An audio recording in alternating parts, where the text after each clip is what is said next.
I don't know about you, but I really like a takeaway. And one of my favourites is a kebab. But I think one of the things that makes a kebab is the red cabbage. And so in this episode of Dadskillz, I'm going to show you how I make my red cabbage. Dadskillz, Dadskillz, Dadskillz, Dadskillz.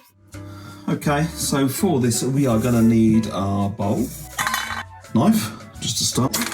And then I'm going to be using a mandolin. Not sure if you've seen these before, but it's got sort of 4 settings on there. And I'm going to go for setting number 2. I'm not sure what that means, whether it's just 2 mil or something, I don't know, but 2 seems to be the best setting on there for this. So it's best to use a red cabbage that is as fresh as you can get it. And this is a shop bought one. It seems fairly fresh, but I don't know. So we're going to add a little something extra to it, just to give it that extra bit of zing. So I'm not going to use all of it. So let's go straight down here somewhere, shall we? Maybe.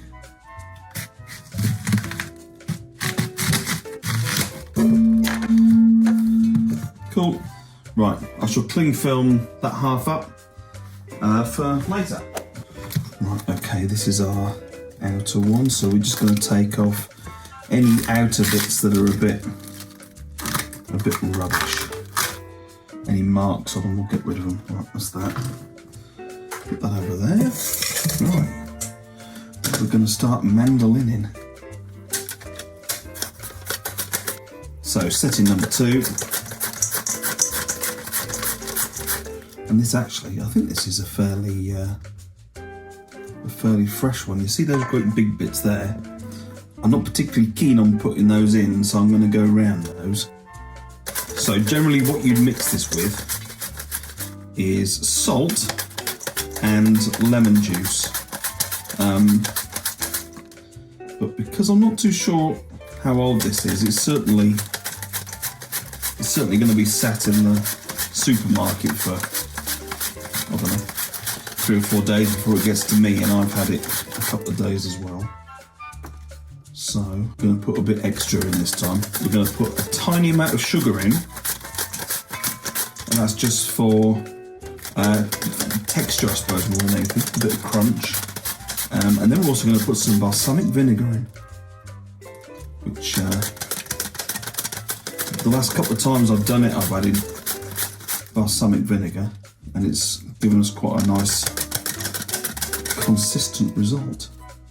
So the mandolin, I put it in the wash, but I closed that right up, so now hopefully there's no hope of me cutting my fingers on it when I wash it. Okay, so in go the ingredients. Now, like most things when I'm cooking or making anything, I tend not to measure it out because I wouldn't be able to tell you how much I put in there.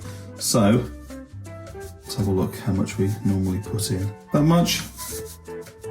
A little bit more, feels about right. Next, lemon juice. I reckon that's probably enough. Now, if you've got a really fresh cabbage, that should normally do. Because I'm not sure of the age of this one, I'm going to pop a tiny bit of sugar in there, and then my secret ingredient. Yeah, right, and that's about it. Right, let's see all that in there. Okay, let's give it a good old mix in with 2 forks, just like so you toss a salad, I suppose, really. That all seems covered. Now at this stage it looks, nothing how you'd want to be serving it up, so that's going to get some cling film over it, and then I'm going to put it in the fridge. I'll come back to it tonight before we go to bed, give it another little stir, and then tomorrow it should be ready for tea.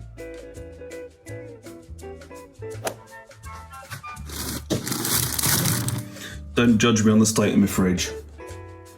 It is what it is. The next day. Right, okay, it's the next morning. Let's have a bleary-eyed look at our red cabbage. It turned out really nice, by the way. Let's just have a little taste. Oh yeah, really nice. So that'll be perfect now. We'll have that with tea, and it might last a couple of days. So that went really well, I think. It turned out really nice. So for a white cabbage, I do more or less the same, although I've never put balsamic vinegar with white cabbage. I've only ever put lemon and salt. And I tend to find the red cabbage, when you've done it, will last a bit longer than the white cabbage. And the white cabbage will start to get tasteless after a couple of days. So thanks for joining me on this episode of Dadskillz. And if you found some worth in that, please do hit the subscribe button and leave a like. And I'll see you again really soon.